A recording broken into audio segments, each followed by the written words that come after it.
Exchange. Senator, I guess you're transphobic and you're, according to this professor, opening up trans people to violence by not recognizing them. At no time during that exchange did I see you didn't acknowledge that there are people that are transgender.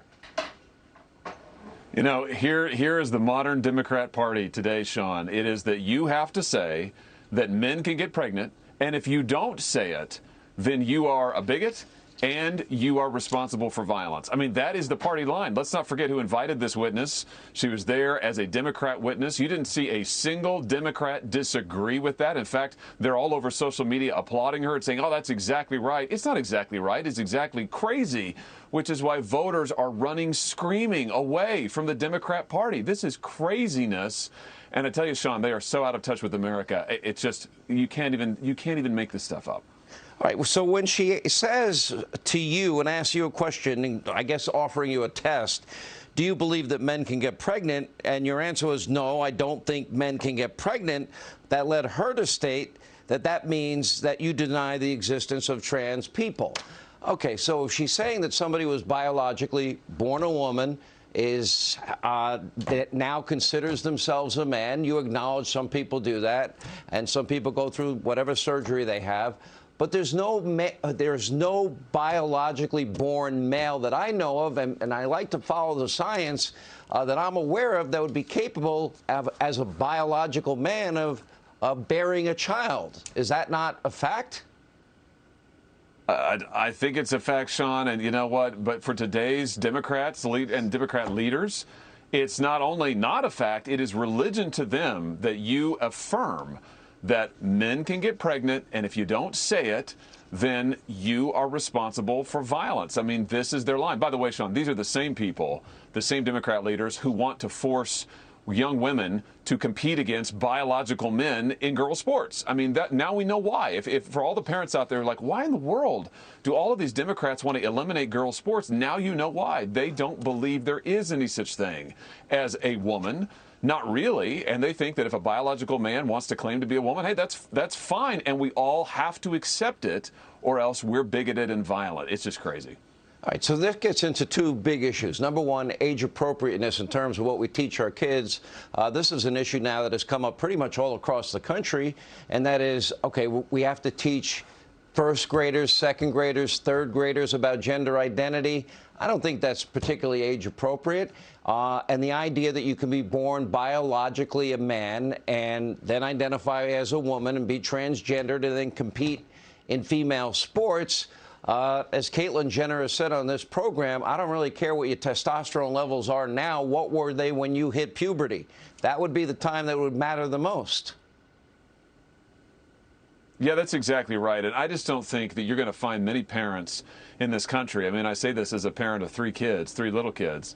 I don't know many parents who say, yeah, I want my young girl, I want her to have to play against biological males. I want them to be in her locker room. I want them to be in her safe spaces. I thought the left was all about safe spaces, but not for women, not anymore, not for young women. It's a crazy agenda, Sean. Like, nobody supports this agenda. I mean, what, 2% of the population maybe? It's craziness. And to hear Democrats say this stuff and insist that we all affirm it. It's not just that it's their opinion. I mean, sure, you can have whatever opinion you want, but to insist that we have to agree that women should play men's sports, we have to agree that men can get pregnant, or else we are predators. I mean, that's just insane. It is truly insane. Now you're getting into a really important part of all of this. Either you agree with everything the professor is saying, or you're transphobic, one. Two, you're putting people's lives at risk. That would cause threats to their lives. Or three, that would cause them to have a risk of suicide. That is patently unfair if you are asking an honest question about how do you define a man, how do you define a woman, and is it your contention that biologically born men can have children? That would be a fair question. And if you don't give the right answer, then you get labeled a transphobic. You get the transphobic tattoo, literally etched into your forehead. Well, and what they use that as an excuse for, Sean, the left that is to censor speech. And you could see that's where this witness was going today, is that, oh, my goodness, your questions can lead to violence. Therefore, you shouldn't be asking them. I mean, that was the import of what she said to me, is that, oh, you shouldn't be asking these questions. And we see the left saying that everywhere. If you question biological men and women's sports, you're a bigot and you need to be shut down. We see it at school board meetings. Parents raise these questions. They're called domestic terrorists. This is the left's tactic. You agree with them, or else they will shut you down, censor your speech, and tell you you have no rights. Right, and again, this is solution. why voters are saying it's crazy. All right, instead of indoctrinating kids, a captive audience in a classroom, why don't we let these other creatures that are called parents, moms and dads, why don't they instill the values in their kids?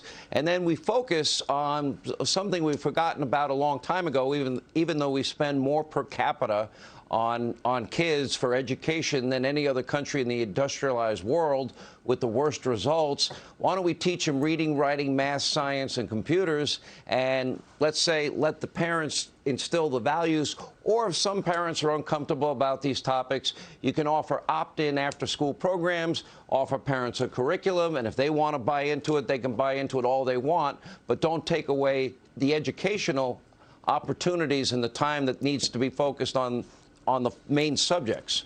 How's that? That's a fair compromise, no? Yeah. I would say that sounds pretty good. I mean, what a concept to actually teach kids lessons and information, knowledge they can use. Think about this, though, Sean. This Democrat witness today, she's a professor, I think, at Berkeley. So her students are paying, I don't know, $60,000, $70,000 a year to be taught this craziness. Go figure. Well, you pay a lot you get quality education everywhere.